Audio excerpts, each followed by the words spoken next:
Les doy nuevamente la bienvenida a todos para esta nueva clase. Eh, Gracias a todos quienes vienen saludando, vienen llegando y saludando también por el chat. En la clase anterior estuvimos trabajando con el proceso de formación de palabras de la composición, ¿cierto? Que esencialmente, a diferencia de lo que pasa con la derivación, o también conocida como afijación, según ustedes recordarán, en que esa otra derivación o aplicación consistía en que a una raíz o alguna palabra cuya raíz hubiera ya sufrido algún otro proceso, se le añadía un afijo, ya fuera un sufijo, un prefijo o un circunfijo. Ahí teníamos entonces un desbalance, ¿no? Porque teníamos un elemento, el radical, la raíz, que es más independiente, y se le añadía un elemento, un afijo, que es más dependiente, tanto en el significante como en el significado. Entonces, en la derivación, solamente para esquematizar, teníamos, por ejemplo, palabras como, no sé, por poner una, prehistoria. Lo que teníamos ahí era que esa palabra podíamos indicar que está formada con una raíz. Oiga, a ver si me sale esto, porque cuando estoy en la pizarra no es fácil, pero ahí está. La raíz, ¿no? Historia.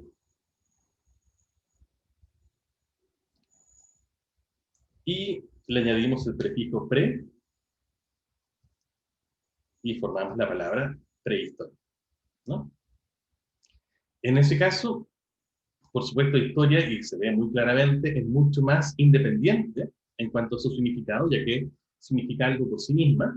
La palabra historia nos habla del periodo de la civilización o de la cultura humana que va desde los inicios de la escritura hasta los tiempos actuales, o la ciencia dedicada a su estudio, etc.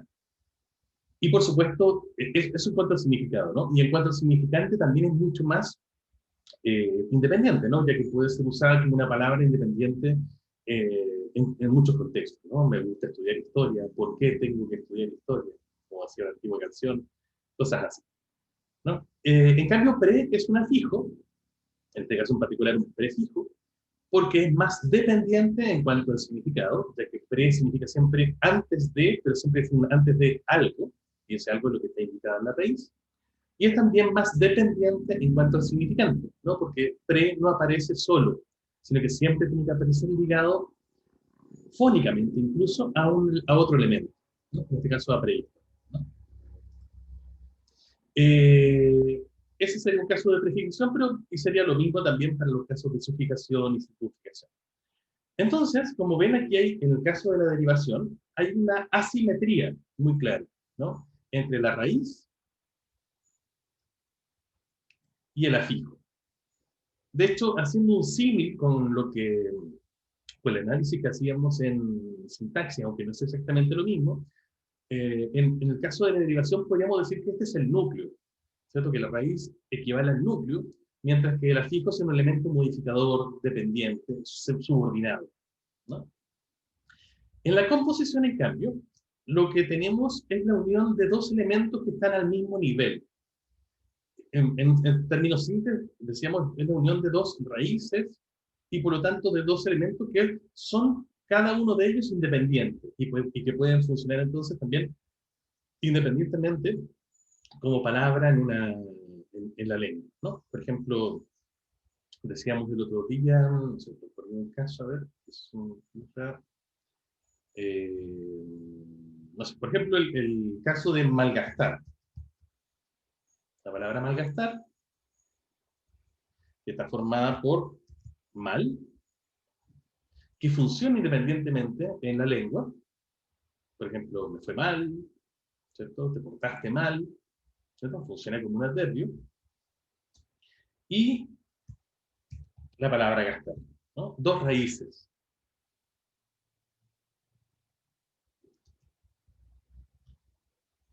Perdón. La raíz mal y la raíz gastar. Y ambas se unen entonces para formar esta, esta nueva palabra que es malgastar. ¿Bien?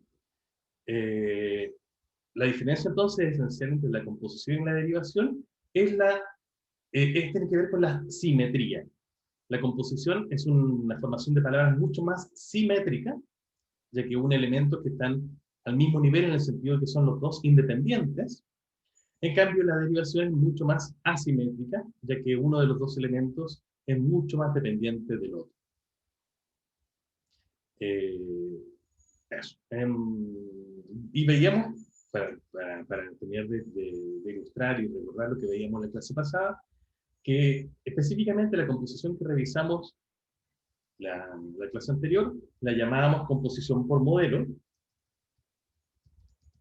Bueno,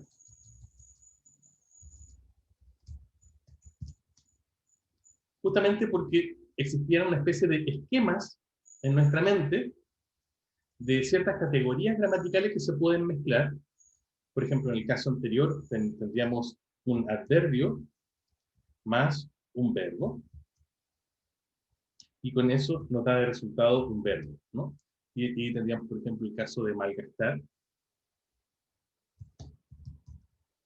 que está, por ejemplo, en el verbo malgasté, o el verbo bendecir, por ejemplo, que sigue un esquema muy parecido, que tiene la parte bien, con un alomorfo, ¿no? Ben, y decir, que claramente las dos son liberables, ¿no? Las dos pueden funcionar de manera independiente. Entonces, en bendije, está la parte ben, que es un alomorfo de bien, y dije, que claramente es el verbo decir, ¿no? Entonces, ahí también hay la combinación. Cada vez que juntamos un adverbio y un verbo, formamos un verbo en este tipo de composición por modelo. Otros casos que veíamos, por ejemplo, ese día fueron cuestiones tales como un sustantivo más un adjetivo. Por ejemplo, esta es bastante productiva, que lo tendríamos, por ejemplo, en casos como pelirrojo, perdón, sustantivo y un adjetivo que nos da como resultado un adjetivo, como por ejemplo el caso de pelirrojo, eh, o marilarga, por ejemplo, de mano larga, eh, o por poner uno último, cejijunto, por ejemplo, que se dice de las personas, ¿no?, que tienen el ceño muy fruncido, que andan cejijuntos, por ejemplo. Bueno, ahí tenemos otro caso. Y veíamos que además, entre todos estos esquemas de la composición por modelo, el esquema de verbo más sustantivo era el esquema más típico, ¿no? El más productivo, el que tiene más ejemplos y el que está más presente en la mente de los hablantes. Y este esquema de verbo más sustantivo típicamente nos daba como resultado también un sustantivo. Y ahí teníamos casos, bueno, un montón, ¿no?, como abre latas, saca corcho, paraguas, y un montón, ¿no? Un montón de etcétera. Hasta ahí es lo que estuvimos trabajando. Yubitsa nos hace una pregunta por el chat. Nos pregunta si teléfono es una palabra por composición. Es una pregunta súper interesante que vamos a tratar hoy día, pero quiero pedirte que la tratemos un poquito más adelante, o sea, en una media hora más. ¿Te parece, Yubitsa? Pero te la voy a responder. Lo tengo muy presente. Pero te puedo adelantar que no es exactamente eso, aunque tampoco está tan lejos de eso. Ya, vamos a ir enseguida para allá, ¿ok? Ya, entonces tendríamos que composición por modelo, por ejemplo, ahí teníamos algunos esquemas. ¿Alguna pregunta, chicos? ¿No? Aparte de la de Yuitsa, que está muy interesante. Bueno, decíamos en esa misma clase, es al final de ella, gracias, que este modelo en particular, el de verbo más sustantivo, en que el sustantivo además era el objeto afectado por la acción indicada en el verbo, ya que en este caso finalmente es una acción, eh, era un esquema muy productivo. De hecho, vimos el caso de ese medicamento, ¿no? O de otros tipos de inventos, por ejemplo, que perfectamente podían existir. Y me acordé, de hecho no me había acordado de un ejemplo, además muy emblemático para estos días. ¿Conocen a este personaje? Sí, ¿cierto? Un perrito muy especial y muy bonito, además. ¿Cuál es su nombre? Sí, la verdad es que es muy bonito. Bueno, los perros en general son muy lindos. ¿Cierto? Este es el famoso perro matapacos. El negro matapacos, en realidad, como que era su nombre completo. Y ustedes pueden ver que en su formación, ¿cierto? Tenemos justamente el mismo tipo de esquema, ¿no? Esto está formado a partir de las raíces, obviamente, mata, de matar, tenemos la primera raíz, más paco, en este caso pluralizada, ¿cierto? Y con eso formamos la palabra.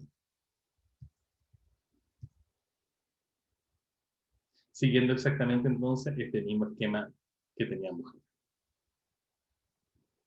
Alguien le gritó mataperros, ¿no? Bueno, pero ese habría seguido también el mismo esquema, ¿no? Pero no era exactamente eso. Eso. Para terminar de poner ciertos ejemplos y que veamos que justamente es un esquema que está muy activo en la mente de las personas y que perfectamente entonces puede servir en cualquier momento para denominar una nueva realidad. En este caso, el nombre de una mascota eh, emblemática. Muy bien. Otra cosa interesante que no vimos en la clase, pero estuvo en la discusión del foro, así que la recuerdo rápidamente.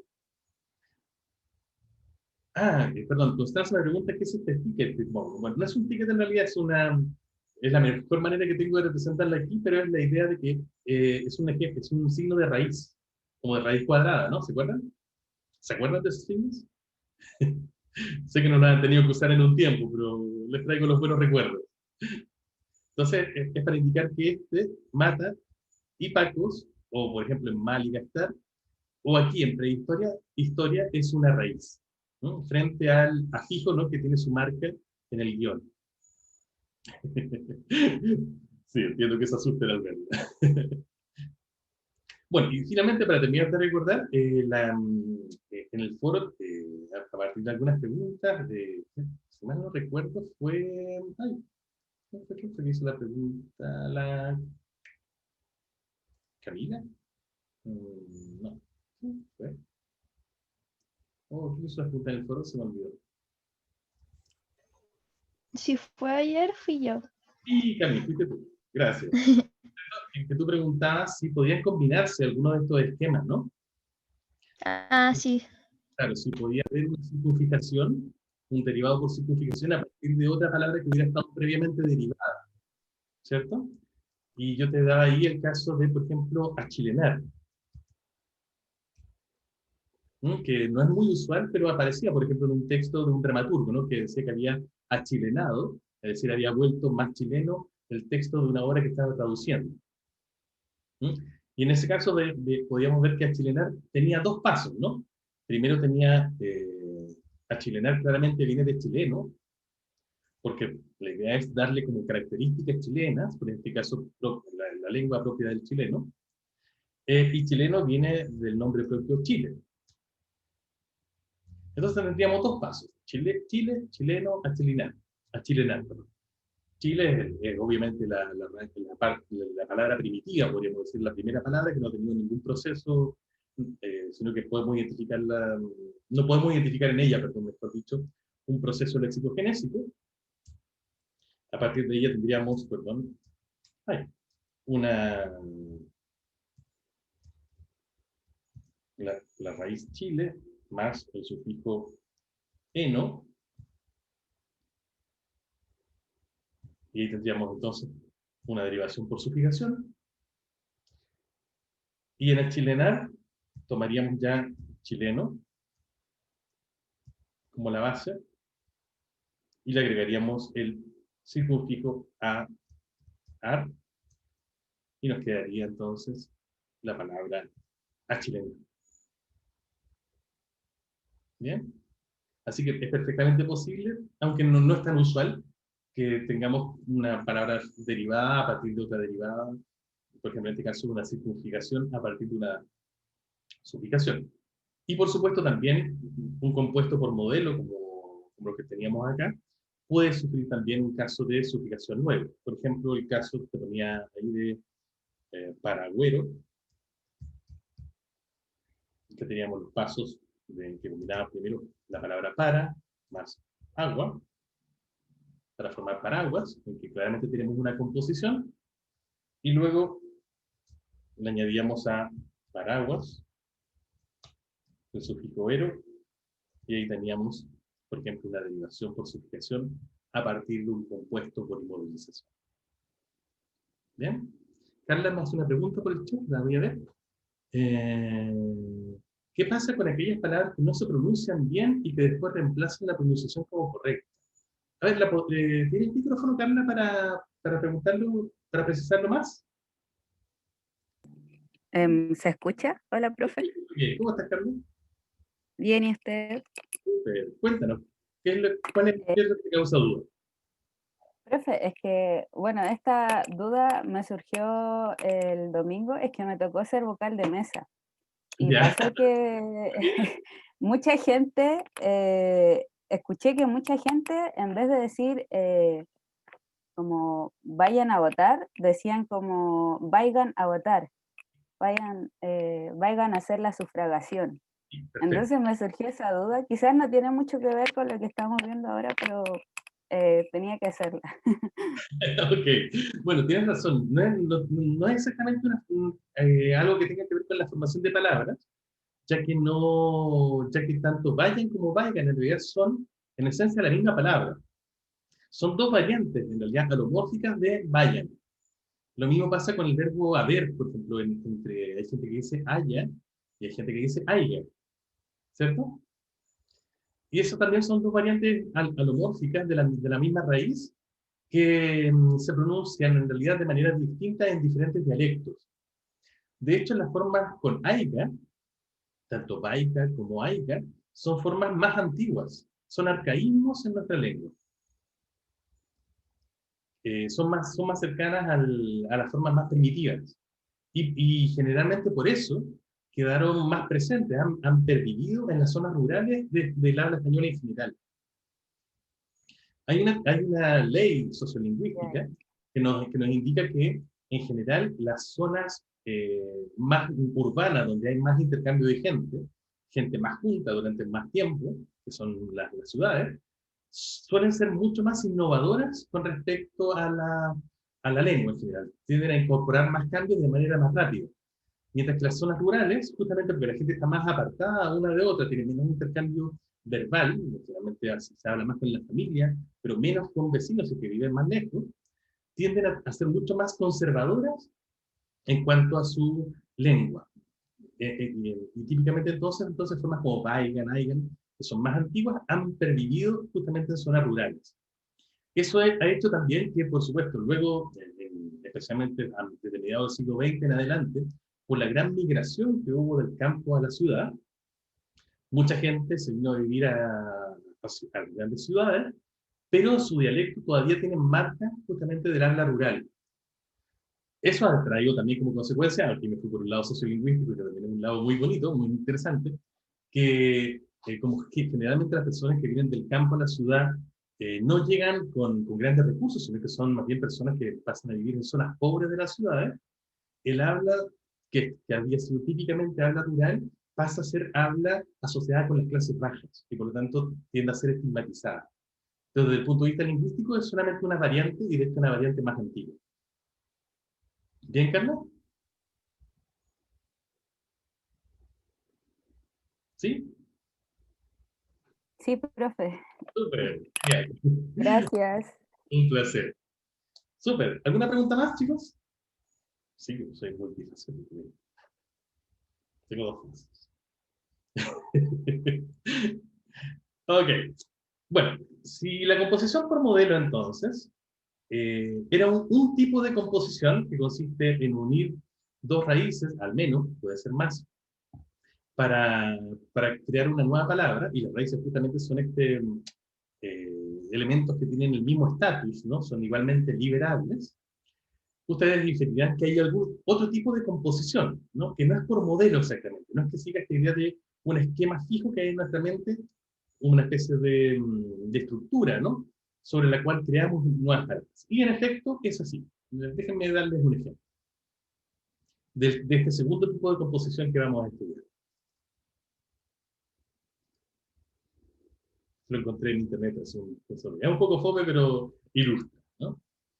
Alguien que reflexiona, a veces quisiera tirar la toalla, pero luego ¿con qué me seco? Ahí tenemos un ejemplo de a qué me refiero, ¿no? Tirar la toalla. Bueno, que en principio puede significar algo literal, ¿no? Y de hecho con eso juega este meme, ¿no? Puede significar arrojar al suelo este trozo de tela que uno usa para secarse, ¿no? Pero también puede significar otra cosa. ¿Qué más puede significar tirar la toalla?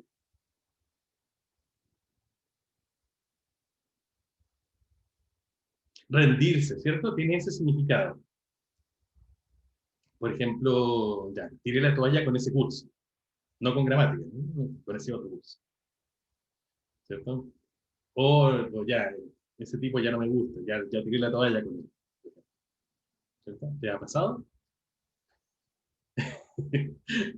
Ese significado, si ustedes se fijan, es un significado al que uno no puede llegar si es que si es que no ha visto usada la palabra o alguien te ha explicado qué significa. ¿A qué me refiero? Tirar la toalla en el sentido de arrojar la tela que me seco, es una expresión que tiene un significado composicional. ¿A qué me refiero con eso?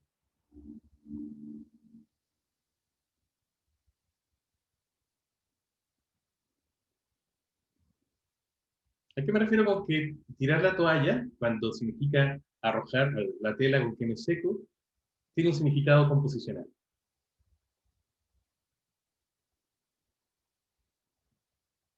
O componencial, si ustedes lo prefieren, para no confundirlo tanto con la idea de composición que estamos aquí estudiando.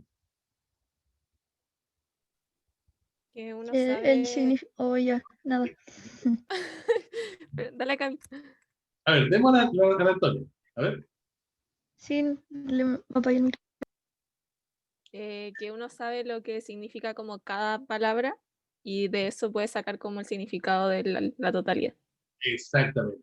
¿Cierto? El significado componencial significa justamente que yo puedo llegar a su significado a partir de los significados de cada uno de sus componentes y ver cómo interactúan en esta estructura. Y es lo típico, por supuesto, de las cláusulas, de las frases, todas ellas tienen un significado componencial. Súper. Entonces, tirar la toalla en ese sentido, que significa arrojar la tela con que me seco, en realidad no es una palabra, es una frase. O una cláusula incluso, ¿no? Ya tiré la toalla, o tiré la toalla después de bañarme, por ejemplo, ¿no? Ese es un caso en que esa expresión tiene un significado componencial. Pero tirar la toalla, en el sentido de rendirse, no tiene un significado componencial. Una persona, por ejemplo, un extranjero que está aprendiendo el español y escucha por primera vez que ya tiré la toalla con esa persona, por ejemplo, o tiré la toalla con esa actividad, no va a entender qué significa si es que no hay alguien que se lo explique o lo ve en el diccionario o algún... No hay manera de inferir, o al menos es muy difícil inferir su significado a partir de la suma de sus componentes. Generalmente hay algún tipo de metáfora, ¿no?, asociada con su formación, pero muchas veces eso está completamente oscurecido, ¿no? Está hecho muy opaco y por lo tanto no es fácil llegar componencialmente a esa expresión. ¿Cómo se forma? Bueno, si ustedes ven esta palabra, la segunda en particular, que sí es una palabra, está formada por raíces, en cierto sentido, ¿no? Porque tanto tirar como toalla son palabras independientes, son elementos que pueden aparecer independientemente en la lengua, ¿no?, en otras expresiones. Y en ese sentido, entonces, para formar esta expresión, juntamos raíces. Por lo tanto, tendríamos también un caso de composición. Esta composición, sin embargo, no sigue un modelo como las que teníamos acá, no hay un esquema preestablecido, sino que lo que pasa en estas formaciones es que tenemos una expresión que originalmente era una frase en la lengua, era una expresión libre en la lengua, componencial, y que luego por el mucho uso se fue fijando, en la lengua. Se fue inmovilizando en ella con un significado particular.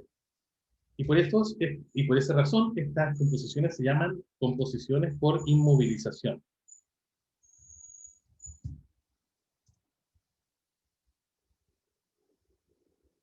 O también conocidas más brevemente como locuciones.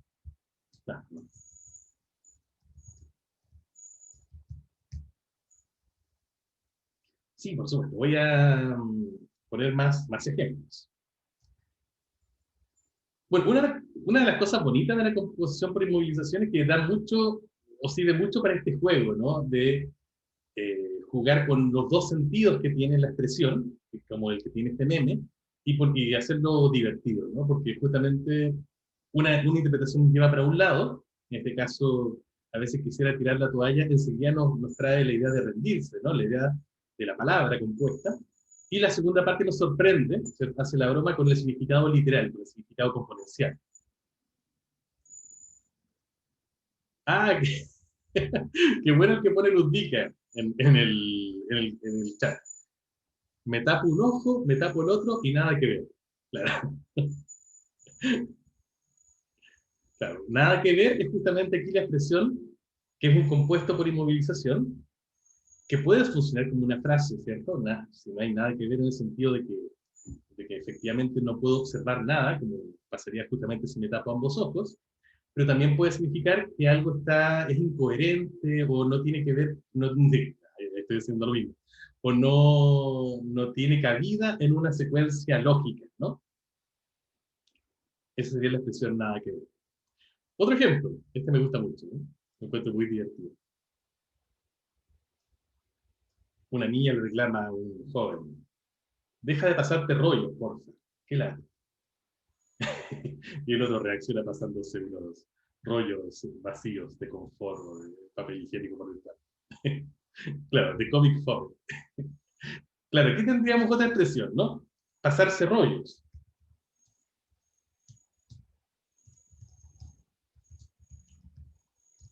Que puede significar, por supuesto, como en el dibujo, ¿no? Deslizar un rollo de algo sobre tu cuerpo, que obviamente es algo bastante atípico, pero podría ser. O bien el uso más común, que en este caso funciona como una palabra, que es imaginar fantasías, ¿no? Generalmente, o imaginar escenas. Bueno, viene un poco de esta idea bueno, de hecho, de una expresión parecida, que es pasarse películas, ¿no? Que justamente es fantasear con respecto a algo o algo. Eh, o este otro, que también es muy bueno. Pegar el grito en el cielo. En que juega obviamente con la pintura, el grito, ¿no? Famosa, y adherirla, en este caso, ahí en las nubes, ¿no? Claro, pegar el grito en el cielo es raro usarla como una frase libre, salvo en este sentido muy rebuscado, pero pegar el grito en el cielo quiere decir justamente reaccionar de manera muy estentoria, muy exagerada, frente a algún acontecimiento o algo parecido, ¿no? Y ustedes ya van poniendo algunos ejemplos en el chat. Por ejemplo, Yubitsa nos pone patear la perra. Por supuesto, ¿no? Que significa estar de mal humor. O que puede significar literalmente, y eso espero que no lo hagan nunca, darle un puntapié a una mascota, ¿no? Bueno, claramente, de todas maneras, tiene algún significado metafórico, ¿no? Uno podría entender el origen de esto porque obviamente si alguien anda de tan mal humor que llega a patear, a darle un puntapié a su mascota, realmente anda de muy mal humor, ¿no? Ese es el tipo de asociaciones que uno hace. Pero muchas veces esas se han oscurecido completamente. Hay una que me gusta mucho a mí también, pero que no es muy, es tan menos transparente, que es peinar la muñeca. ¿Cierto? ¿La conocen? ¿Sí? En el significado de enloquecer, ¿no? Y esa es más oscura, al menos en su origen. Esa persona ya está peinando la muñeca, que es la típica frase como se usa, y que viene de una escena. ¿Saben de dónde viene, no, chicos? ¿Lo de peinar la muñeca? ¿No? ¿Alguien lo sabe? bueno, viene una, al menos en Chile, o esta es la hipótesis que yo manejo, viene de una antigua teleserie que se dio en Chile en los años 80, muy, muy antigua ya, que tenía una protagonista que era malísima, y que en las últimas capítulos de esa teleserie enloquecía, que era además todo lo que el mundo quería, porque era muy malo, ¿no? Y, y la muestra visible de esta locura que se estaba desarrollando en ella era que empezaba justamente a acicalar a unas muñecas como si fueran sus guaguas de verdad, que era una escena muy tétrica, ¿no? Y de ahí quedó la idea de peinar la muñeca en el sentido de enloquecer. Claro, como lo dice Lupica, exacto. Bueno, estos ejemplos que hemos visto son ejemplos verbales, ¿no? Todo esto son verbos realmente, ya que podemos incluso conjugarlos. Tiré la toalla, me pasé rollo, pegué el grito del cielo, estoy pateando la perra, ya estás peinando la muñeca, por ejemplo. Pero también puede haber otros, por ejemplo, que apunten a sustantivos. Por ejemplo, la expresión patas de gallo, que puede, por supuesto, hacer alusión a las extremidades inferiores de un animal, de un ave, pero también puede hacer alusión a estas arrugas que se forman en las personas de edad, ¿no? ¿Cierto? Aquí alrededor de los ojos. Bueno, que además metafóricamente tiene también esa distribución como típica, ¿cierto? De unos ángulos como las huellas de las patas de un gallo. O piel de gallina, ¿cierto? Que hace alusión a un cierto tipo de sensación, ¿cierto? Y que también tiene un equivalente físico, ¿no? En cuanto se eriza la piel. Esas serían, por ejemplo, otras que no son verbales, ¿no? Eso nos hablan de sustantivo. O una que también es muy bonita, que es adverbial, que es día por medio. Esta es muy chora porque además es muy chilena. En España al menos no se usa y habla de una realidad, de un cierto tipo de cosa del mundo que es muy rico tener una palabra para referirse a ella, ¿no? Hacer algo día por medio indica un intervalo de tiempo, ese es el significado preciso, en que una cosa pasa así un día y al otro día no pasa, ¿no? En España, por ejemplo, para decir algo parecido, la gente dice un día sí y otro no. Por ejemplo, voy al parque un día sí y otro no. Entonces lo diríamos, voy al parque día por medio. Creo que la nuestra expresión es mucho más libre, ¿no? Por ahí también tendríamos una locución. Ah, Etier, patas negras, por supuesto. Eso para indicar el amante de alguien, ¿no? Exactamente. Y como ven, es muy difícil llegar al significado de patas negras en un sentido componencial, ¿no? Salvo que uno conozca alguna historia o algún mito relacionado con esto, pero igualmente es muy difícil ver su origen, es muy opaco. Bueno, como ven entonces, las locuciones son un tipo de composición. Perfecto. Es un tipo de composición porque sumamos más de una raíz. Por ejemplo, en tirar la toalla, tirar es un verbo que puede funcionar de manera independiente en la lengua. La es el artículo que aparece en muchas otras expresiones, además de tirar la toalla, y toalla obviamente también aparece en muchas expresiones distintas. Por ejemplo, tirar aparece, tiré la basura, en miles de expresiones como voy a la casa, toalla, por ejemplo, tengo una toalla nueva. Por poner tres ejemplos, es muy evidente, ¿no? Eso nos muestra que estos tres elementos, tirar, la y toalla, son independientes, pueden funcionar independientemente el uno del otro. Pero cuando se juntan, pueden adquirir un significado que no es componencial, el significado de rendirse. Y es por lo tanto y funcionan entonces como una palabra. No pueden modificarse. Voy a ir a seguir a precisar este punto. Y eso hace que esto sea entonces un compuesto por inmovilización o también llamado una locución.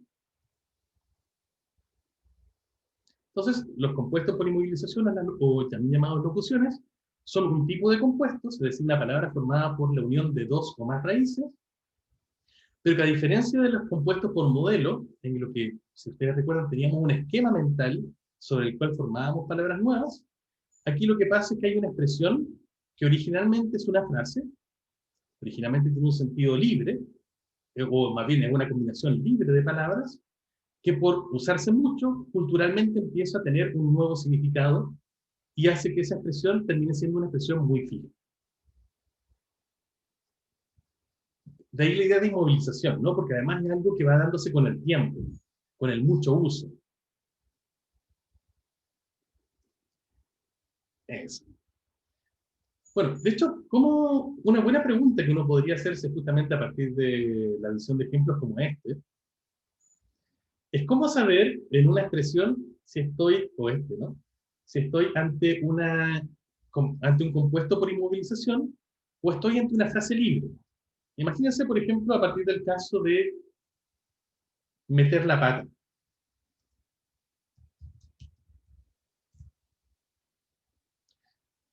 Meter la pata, así tal como está, es ambigua.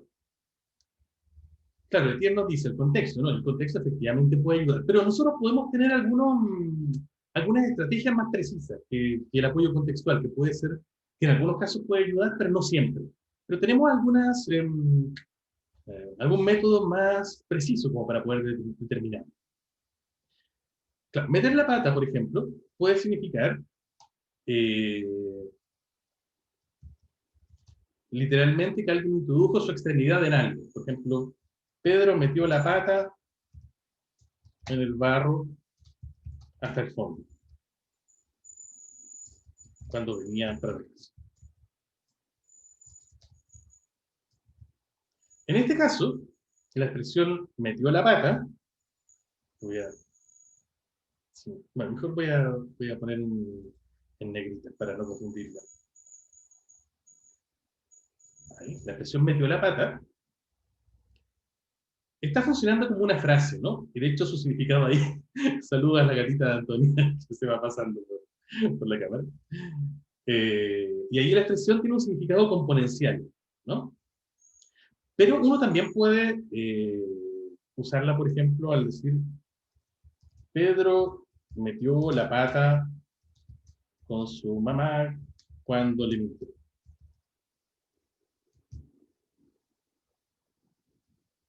En que aquí el significado ya no es que haya introducido su extremidad, ¿no? Sino que se equivocó, ¿no? Tiene ese sentido, ¿no? Tuvo un error feo, esa es la idea. Por supuesto, como dice Etienne, el contexto aquí nos ayuda a aclarar si se trata de una frase, como en el primer caso, aquí es una frase, o si se trata de un compuesto, como en el segundo caso. Pero si queremos ser más precisos, tenemos algunas estrategias que podemos aplicar. Por ejemplo, el compuesto por inmovilización, cuando tenemos una palabra que es una palabra en realidad, cada uno de sus elementos admite menos el reemplazo por un sinónimo. ¿A qué me refiero? Si yo tomo la frase, metió la pata, y cambio alguno de sus componentes por un sinónimo, por ejemplo, introdujo la pata y me queda, Pedro introdujo la pata en el barro hasta el fondo cuando venía para la casa, la frase, por supuesto, cambia un poquito, ¿no? Se vuelve más elegante, si ustedes quieren, pero su significado sigue siendo muy parecido. En cambio, si yo digo, Pedro introdujo la pata con su mamá cuando le mintió, perdón, introdujo, se pierde completamente el significado, ¿no? De hecho, queda más bien como humorística la frase. Igualmente, si cambio el segundo, Pedro metió la extremidad inferior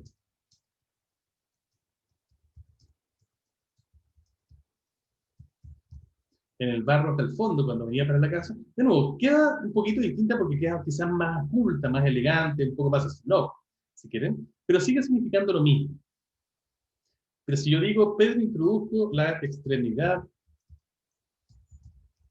inferior con su mamá cuando le mintió, queda obviamente muy raro, ¿no? Queda de nuevo humorística. Entonces, una buena prueba que nosotros podemos aplicar para saber si estamos ante un compuesto o estamos ante una frase, ya que son equivalentes, al menos desde el punto de vista del significante, es que si sus componentes pueden cambiarse por un sinónimo y la expresión sigue significando más o menos lo mismo, lo más probable es que esté ante una frase, una combinación libre de palabras. En cambio, si al hacer ese cambio por un sinónimo la expresión se rompe, quiere decir que es un compuesto. Justamente porque el compuesto está inmovilizado, ¿no? De hecho, de ahí la idea de inmovilización, no puedo alterar. Y si lo altero, probablemente entonces no está inmovilizado del todo. Eh, Siguiendo con esto,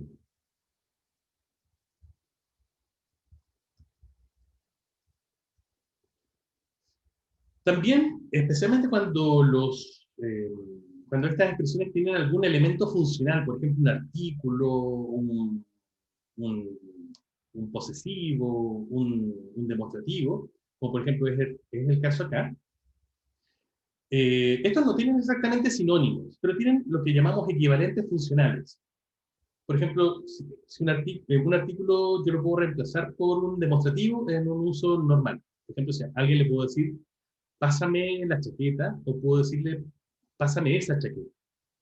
Y por supuesto, no es exactamente lo mismo, pero la y esa pueden conmutar paradigmáticamente y vienen a poder usarse en términos, en sentido bastante parecido, ¿no? Eso es lo que llamamos sustitución funcional.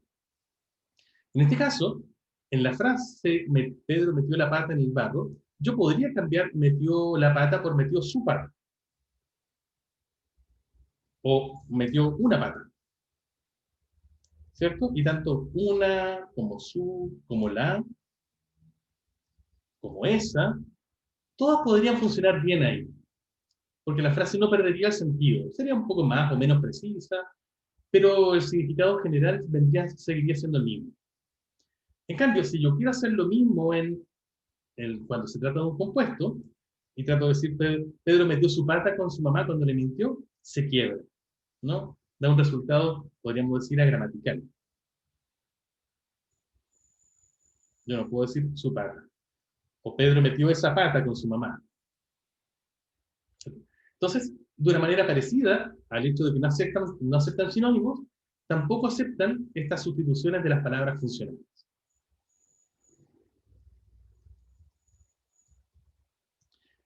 Y finalmente, eh, típicamente cuando tenemos una frase, algunos de sus componentes pueden recibir una modificación individual, porque justamente son palabras específicas. Por ejemplo, en esta primera expresión, yo podría decir, Pedro metió su pata izquierda en el barro hasta el fondo cuando venía para la casa. Y la expresión queda más precisa, por supuesto, pero sigue manteniendo el mismo sentido. Eso nos muestra que es una frase porque con izquierda yo no estoy modificando la expresión metió su pata, perdón, metió la pata, que es original, completa, sino que solamente estoy modificando la expresión, la palabra izquierda, perdón, la palabra pata. Esa es la única que recibe la especificación izquierda. En cambio, si trato de hacer lo mismo con Pedro metió la pata izquierda con su mamá cuando le mintió, se rompe, ¿no? Se rompe la idea porque izquierda aquí estaría tratando de modificar solamente el segmento pata, cuando en realidad esto es una palabra completa.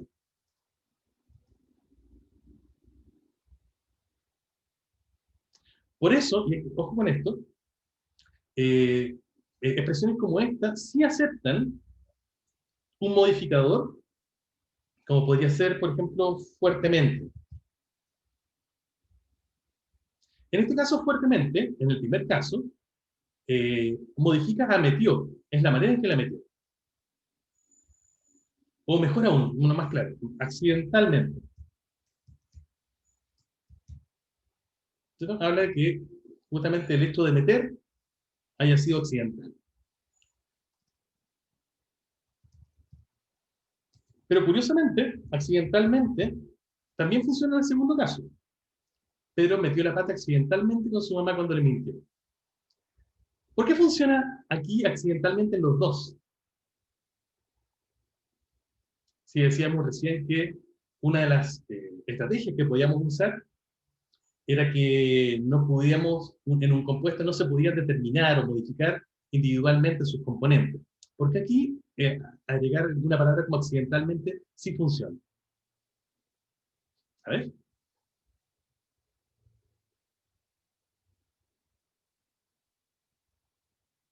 Exacto, como dice Francisca, porque los modifica como conjunto, ¿no?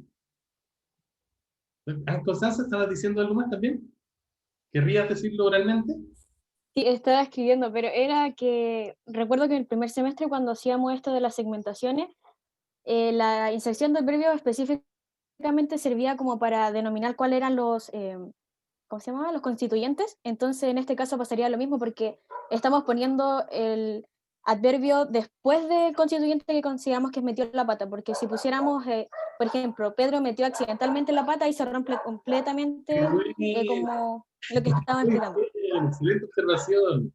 Claro. De hecho, bueno, las dos tienen razón. Primero, Francisca nos dice muy bien que lo que pasa en accidentalmente de arriba es que acá accidentalmente está modificando a metió. En cambio, el accidentalmente de abajo está modificando la expresión metió la pata de manera completa.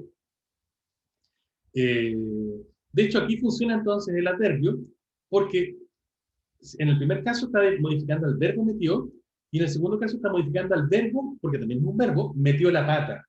Así que por eso puede funcionar un adverbio.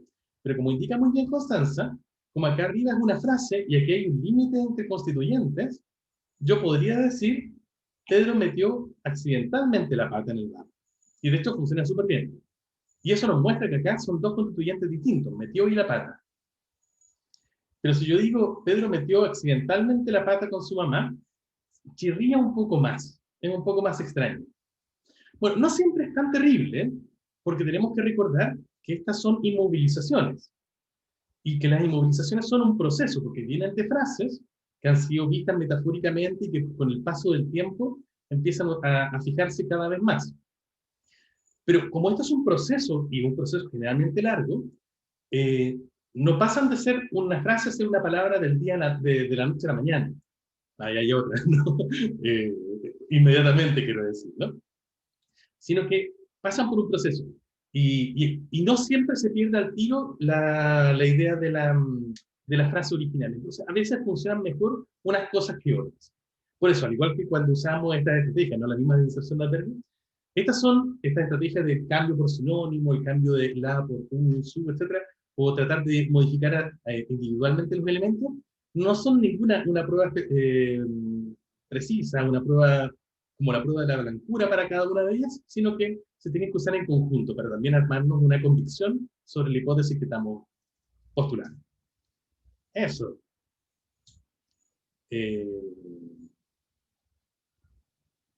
Voy a dejarles una tarea chiquitita a propósito de esto, que quería hacer la hora en clase, pero se nos va a ir el resto de la hora en esta situación, y es hacer lo mismo con la expresión peinar la muñeca, que estábamos viendo hace un ratito. Bien, la tarea muy sencilla, creen dos expresiones. Una que es la expresión peinar la muñeca, conjugada, por supuesto. Peiné la muñeca, estoy peinando la muñeca, como ustedes quieran. Sea una combinación libre, es decir, sea una frase. Y otra en que sea un compuesto, en que sea una composición por inmovilización. Y apliquen las pruebas, las tres que hemos visto, para justamente demostrar si se trata de un caso o de otro, ¿no? ¿Se entiende, chicos? ¿Sí? ¿Alguna pregunta? Ok. Bueno.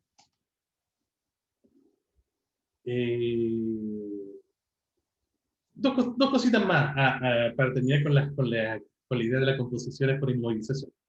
La primera es que, como decíamos hace un rato, el otro nombre que tienen típicamente los compuestos por inmovilización es el de locuciones.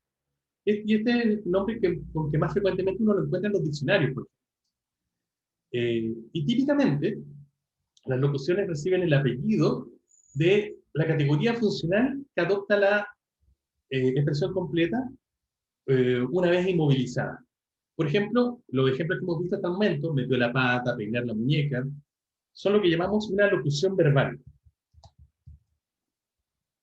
Porque todas ellas funcionan justamente como verbos, ¿no? Meter la pata, peinar la muñeca. Pueden ser conjugadas, por ejemplo, pueden ser núcleo de una cláusula. Tienen el típico comportamiento verbal. Aquí estoy poniendo los infinitivos, ¿no? Pero ustedes pueden conjugarlo como quieran y ahí nos damos cuenta de que son verbos, realmente. Y otro que ustedes decían hace un rato, ¿no? Patear la perra, andar de malas, andar con los monos. Una que me gusta mucho a mí, dar la pálida. Funciona muy bien. Echar de menos. Que esa, por ejemplo, está muy inmovilizada y muy oscurecida en su significado original, ¿no? De hecho, es muy difícil entender por qué extrañar a alguien es echarla de menos, ¿no? De hecho, alguien podría un poco poéticamente decir, te echo tanto de menos que te echo de más. Eso está bueno porque se le dieron los colores, ¿no? ¿Cómo lo... Francisca no conoce qué es dar la pálida. ¿Quién se lo explica?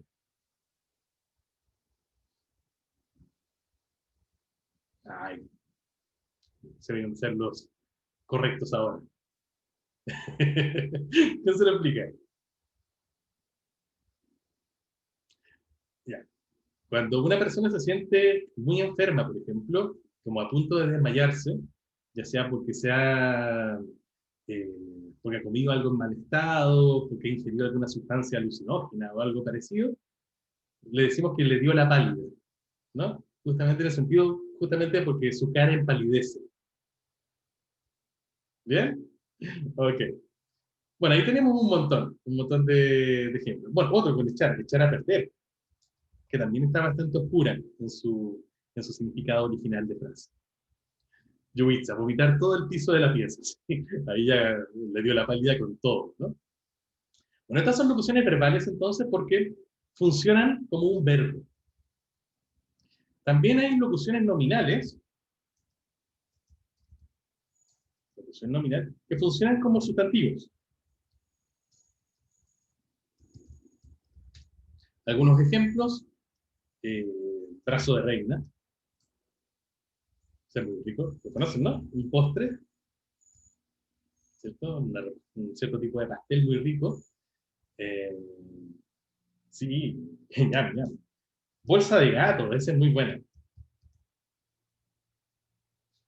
Una bolsa de gato, ¿cierto? Es una situación muy desordenada o con mucho conflicto. Eh, Otro dulce, las lenguas de gato. ¿La conocen? ¿No? Son unos chocolatitos que tienen una forma... Bueno, justamente, se las voy a mostrar. A ver, ojalá me salga lo que estoy buscando. Es. Este tipo de galletitas, ustedes las conocen como lengua de gato. Justamente una metáfora porque se parecen a eso mismo. O expresiones como cuenta corriente, para hablar de un cierto tipo de cuenta bancaria, por ejemplo. ¿Mm? Son locuciones nominales. Locuciones adjetivas, es decir, expresiones que funcionan igual que funciona un adjetivo, por ejemplo, una muy buena, caído del catre, o pata de perro,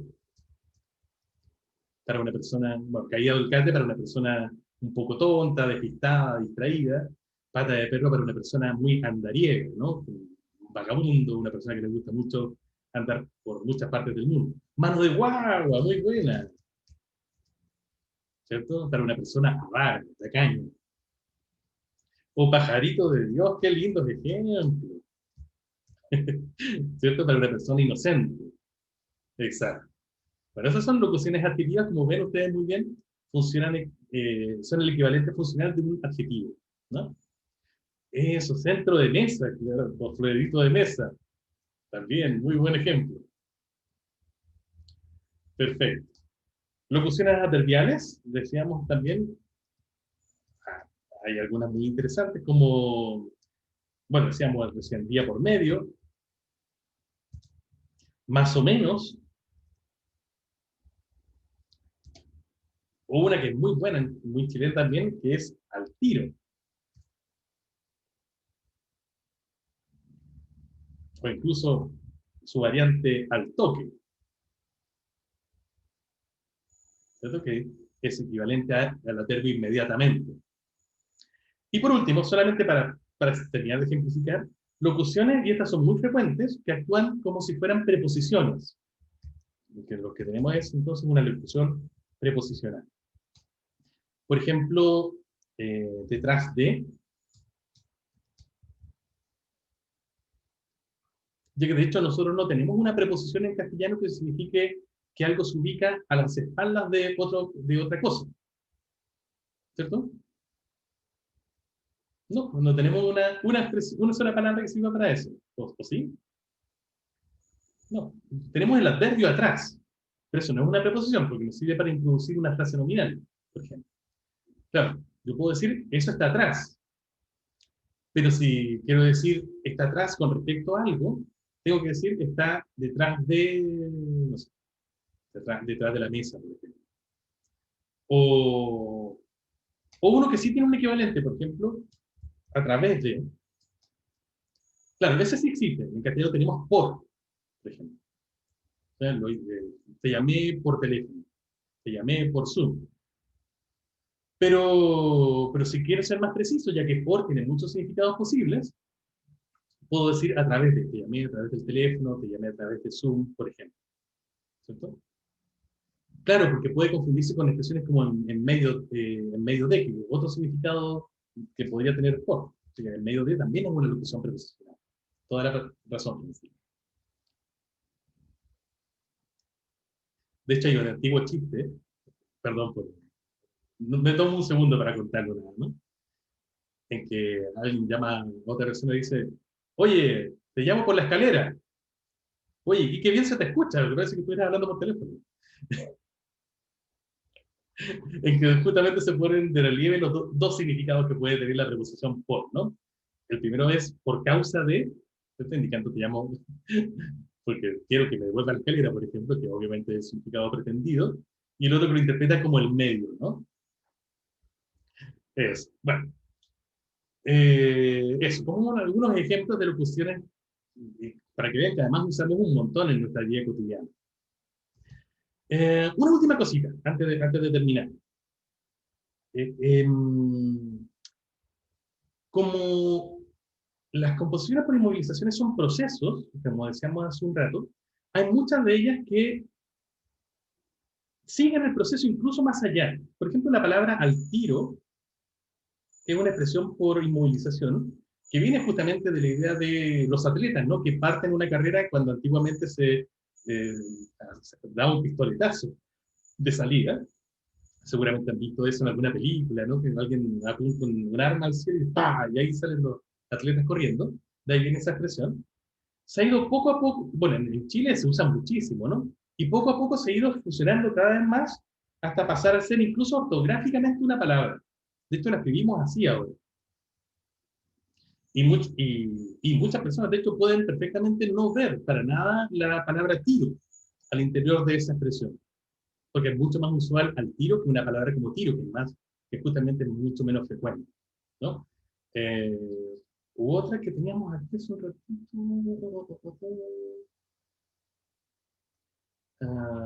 ¿Cómo se perdió? Hubo otras, ¿no? Por ponerles un ejemplo. La preposición desde era originalmente, en el español antiguo, una locución. Viene de la expresión que es algo así como de. Luego se la voy a buscar para darle el significado preciso. Ahora lo tengo un poquito olvidado. Pero se usó tanto que esta frase original se olvidó completamente y nos llegó solamente entonces al final la expresión de que ya es una preposición para nosotros. Y el último ejemplo con el que los quiero dejar es una expresión muy frecuente y muy popular en Chile, que es la expresión chetumal. ¿Cierto? Que seguramente ustedes conocen su origen, ¿no? Esto viene de la expresión de la inmovilización, ¿no? Concha de tu madre. Oye, esto que quede entre nosotros, ¿no? Que después me van a decir que les enseño groserías en clase. Que ya obviamente es un compuesto por inmovilización, ¿cierto? Que viene originalmente de una frase libre. en que originalmente funciona como una, bueno, ustedes lo conocen probablemente, funciona como una especie de maldición hacia una persona a la que le deseamos el mal, ¿no? Originalmente, tratar a otro o de hecho, ni siquiera era tratar a otro como un apelativo, sino era más bien una especie de exhortación. Es decir, de hecho, la expresión original es algo así como, vuelve a la concha de tu madre, o ándate a la concha de tu madre, ¿no? Que tiene el sentido de desearle al otro que vuelva al seno materno, que no haya nacido nunca. ¿Cierto? Pero esa expresión pasó de ser esa interpelación, una especie de deseo, de exhortación o una maldición que uno le desea al otro, a pasar luego a ser un apelativo, que una persona le dice a otra como un insulto en un momento de mucho enojo. Y luego pasó a ser simplemente una interjección. ¿Cierto? Y se fue acortando cada vez más. De hecho, el che tu madre, uno se lo dice a otra persona como un insulto, sino es lo que uno dice, por ejemplo, cuando se golpea el dedo en la esquina de la cama, por ejemplo, ¿no? Ese es el tipo de... Ahí sale esa, ¿no? Y ahí vemos entonces cómo se han ido especializando y han sido, bueno, finalmente termina siendo una palabra, al igual que ha pasado con el caso como al tiro o de... Entonces, cuando tenemos una frase que se usa muy frecuentemente en una cultura, típicamente pasa a ser luego una palabra, una especie de compuesto por inmovilización, y luego pasa a fusionarse cada vez más hasta ser una palabra que es indistinguible de las otras, como pasa, por ejemplo, finalmente en este último caso. Bien, chicos, me tomé mucho tiempo hoy día, así que lo voy a dejar solamente hasta aquí. Les dejo un abrazo muy fuerte. Vean el foro que está entretenido para que comentemos lo que aparece ahí y nos vemos este viernes. Un abrazo, que estén súper bien. Cuídense. Chao, Chao, profe. profe. Chao. Chao, profe, cuídese. Ustedes también, cuídense mucho.